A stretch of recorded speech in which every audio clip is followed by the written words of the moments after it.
Bonjour, c'est Jean-Jules Porquier, acteur, réalisateur et qui a aussi joué dans Rêve sans fin. Et donc suivez mon actualité sur actu225.net. Bonjour Jean-Jules. Déjà on veut savoir qui est Jean-Jules. Donc Jean-Jules Porquier est un franco-ivoirien qui est né à Trècheville et qui a grandi, on va dire, à Cocody et qui a eu toute son enfance ici en Côte d'Ivoire, qui a grandi ici, qui a vécu ici. Un rêve. Patrick, j'ai du lourd. Du très très lourd pour toi. C'est le PSG? Mais chaque rêve a un prix. Ok, le compte est bon. Amour, Si tu pars jouer en Europe, tu m'emmènes avec toi. amitié, trahison. Allez, Conny? Je suis au Brésil. Vu ton petit accent, Ouais. on n'a pas trop l'impression que tu as toujours vécu en Côte d'Ivoire, alors que Ah, c'est ok. ce que tu nous dis au départ. Donc, Non, parce que à un moment donné... je suis encore. Oui. Donc à un moment donné, tu as dû partir. Oui, je suis parti on va dire je crois fin 2010, on va dire. Fin 2010. Et ouais, donc quand je suis parti, à la suite de ça, donc j'ai fait une formation d'assistant réal. Et on avait des cours justement de direction d'acteurs où on apprenait justement plus ou moins à diriger les acteurs. Et donc on va dire que j'avais plus ou moins une certaine base dans ce domaine-là. D'accord. Et donc du coup, ça facilitait les choses quand je devais D'accord. passer devant la caméra. Est-ce que à la base, on rêve de ça? Non, à la base, non. On va dire qu'à la base, je voulais plutôt être vétérinaire parce que j'adore les animaux et depuis tout petit, j'ai toujours aimé les animaux. Et je me suis dit, pourquoi pas évoluer dedans, pourquoi pas être vétérinaire. Et bon.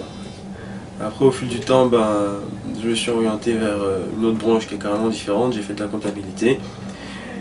Et on va dire que ça m'avait saoulé de compter des sous que je voyais pas. Donc du coup, j'ai choisi autre chose et voilà. Donc entre temps, c'est vraiment Eric Osseri qui m'a vraiment montré ce domaine-là. Et c'est vraiment avec lui que j'ai appris à aimer ce. D'accord. Est-ce que tu as des projets de films à réaliser? J'ai des projets derrière et devant la caméra. D'accord. Donc là, on est en train d'en préparer un là. Et où je serai à la base, je serai devant et derrière aussi. Et ouais, donc sinon... Devant et derrière, on précise Ouais. que c'est derrière, c'est en tant qu'assistant réel. Assistant réel exactement. D'accord. Et tu devant seras en tant qu'acteur. principal ou... Ouais, l'un des acteurs principaux, oui. D'accord. Et comment ça a été cette expérience de Rêve sans fin en tant qu'acteur? Comment est-ce que tu as vécu le personnage de Patrick? Je veux dire, à la base, ce personnage, c'est... Footballeur, ouais. Est-ce que tu as Mais dû c'est quelqu'un te qui- former pour pouvoir bien rendre ce que le Real demandait? Non, pas vraiment, parce que, je veux dire, bon déjà à la base je joue pas au football, je suis plus un gars qui joue, je fais plus du basket que du foot. D'accord. Mais après au niveau du jeu, je me suis mis dans la tête dans le corps du personnage, je me suis mis dans ce personnage, je me suis dit on va imaginer que je suis un joueur de foot et que j'ai vraiment envie de réaliser mes rêves. Et donc je me suis approprié ce personnage et après tout est parti naturellement. Donc, voilà. D'accord. On a constaté également que tu étais en guest star, si je peux m'exprimer ici, à l'affiche avec Conny Touré, ici animatrice. Et comment était la collaboration?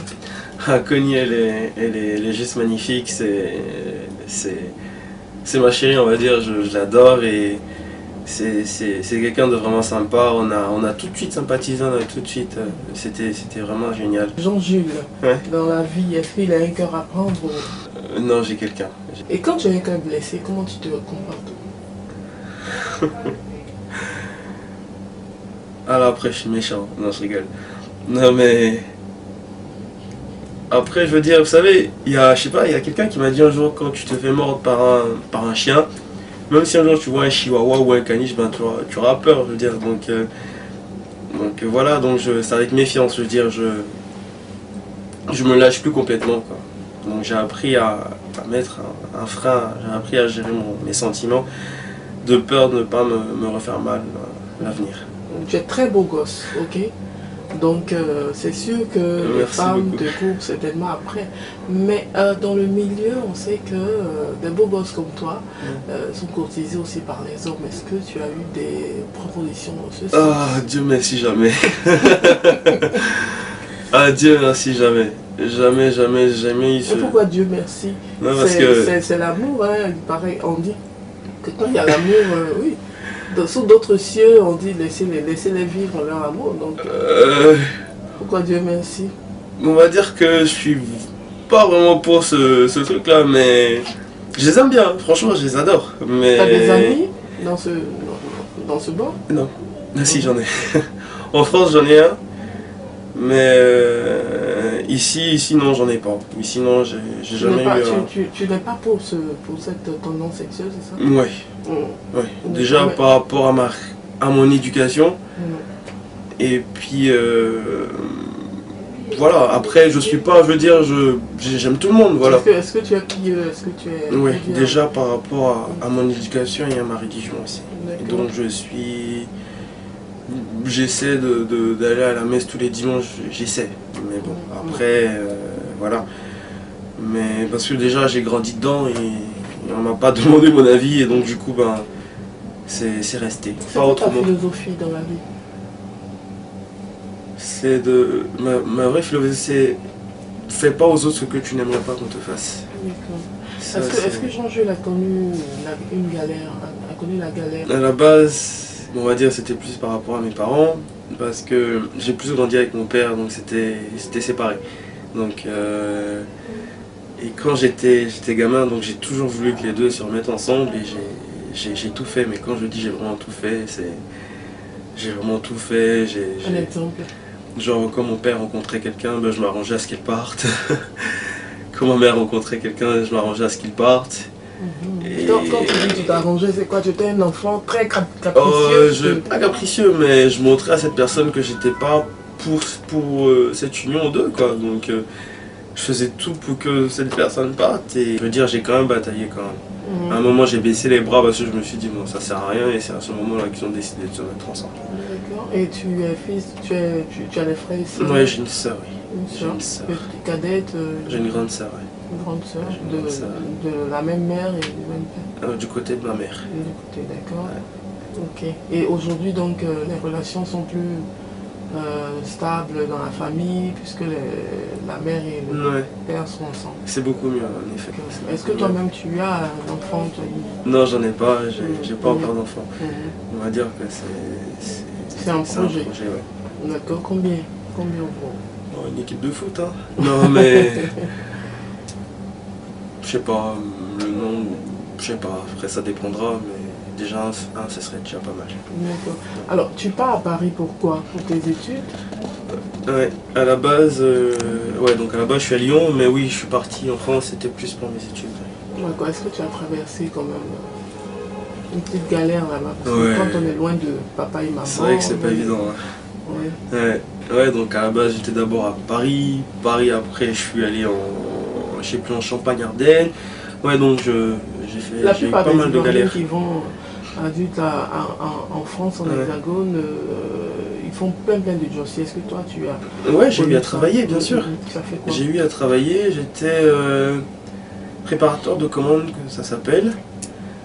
Et ouais, donc j'ai eu à travailler, j'ai eu à faire ça, mais entre temps j'avais ma formation. Et puis ouais, donc j'ai fait ça quoi pendant 1 an. Et puis après j'ai travaillé dans un autre magasin en tant que vendeur. Voilà. D'accord. Si tu devais revenir en arrière pour changer quelque chose dans un choix que tu aurais fait dans ta vie, ce serait quoi?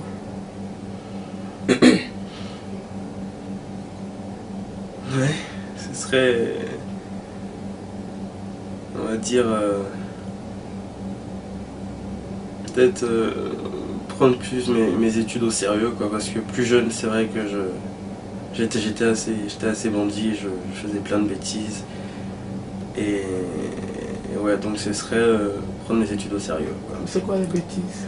Quelle bêtise un exemple de bêtise? Ah ouais, j'étais terrible là, je faisais plein de... Je me faisais coller tout le temps à l'époque quand j'étais à Mermoz et ouais, j'avais des amis avec qui je traînais, c'était... Des fois on tirait les cours, on restait chez moi, mais... Voilà, On partait tirer des tafs Non, par contre j'ai jamais fumé, et je fume pas, c'est peut-être parce que je suis asthmatique, mais... Je veux dire aussi, c'est... Ah, tu es asthmatique? Ouais, je suis asthmatique.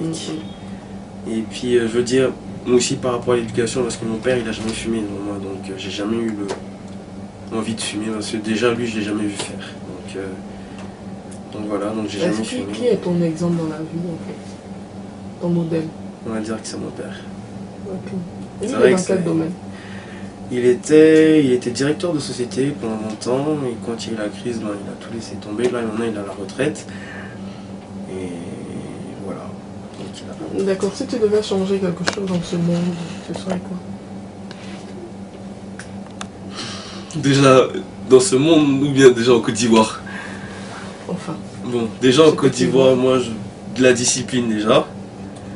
Et puis dans ce monde, ben...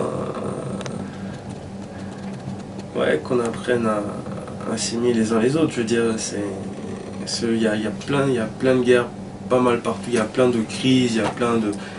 Ouais, c'est un peu n'importe quoi dans le monde actuellement et ce serait bien qu'on apprenne à reconnaître nos vraies valeurs, c'est-à-dire l'humain, quoi. Ce serait bien qu'on arrive à réfléchir en tant qu'humain, en tant que gens, quoi, et pas seulement les pays. Tu trouves qu'en Côte d'Ivoire n'est pas assez discipliné? Ouais, non, surtout au niveau de la conduite. Ouais. Surtout au niveau de la conduite, c'est catastrophique, c'est... Ah ouais, là c'est... Surtout avec les chauffeurs de taxi, de Walla Walla, c'est...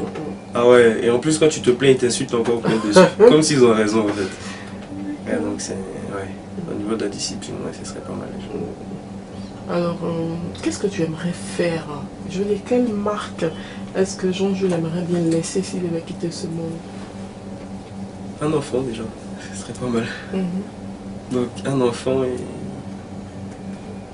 Après, qu'on me reconnaisse ou qu'on me reconnaisse pas, moi après je veux dire, c'est pas vraiment la célébrité que je cherche. Mais voilà, donc après... Dans le milieu du cinéma, quel acteur me fascine? J'aime bien Leonardo DiCaprio, mais... Après j'en ai pas vraiment de particulier, quoi. Voilà. J'en ai pas vraiment de particulier. Si tu avais une action sociale à mener, quelle action sociale dans quel domaine tu te lancerais? Donc humanitaire, quoi, je veux dire. Après, il y a tellement plein d'enfants ici qui ont été abandonnés et tout machin. Ouais, ce serait faire un truc par rapport à tous ces enfants là qui ont été abandonnés et qui ont été laissés livrer à leur propre sort. Ouais, ça part un peu de ton histoire. Ouais, voilà.